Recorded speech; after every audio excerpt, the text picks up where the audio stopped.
مشیر اطلاعات Khyber Pakhtunkhwa barrister safe کا کہنا ہے کہ جلسے سے پہلے ہی جعلی حکومت کی کام پہ ٹانگ رہی ہیں۔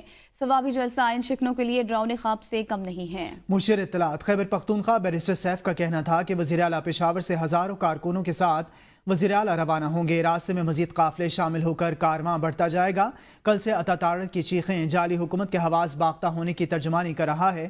ثوابی جلسہ جعلی حکومت کے خاتمے اور بانی پی ٹی آئی کی رہائی کے لیے اہم سنگ میل ثابت ہوگا۔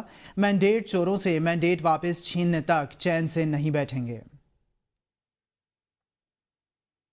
ثوابی موٹر وے ریسٹ ایریا کی بات کریں تو ثوابی موٹر وے ریسٹ ایریا تحریک انصاف کے جلسے کی تیاریاں آخری مراحل میں داخل ہو گئی ہیں۔ مرکزی اور صوبائی قائدین کے لیے 80 فٹ لمبا اور 20 فٹ چوڑا اونچا سٹیج بنا دیا گیا ہے۔ پنڈال میں روشنی کے لیے لائٹیں بھی لگا دی گئی ہیں۔ پنڈال میں کارکنان کے لیے ہزاروں کرسیاں بھی پہنچائی جا رہی ہیں۔ وزیراعلیٰ علی امین گنڈاپور کچھ دیر میں ثوابی جلسے کے لیے نکلیں گے۔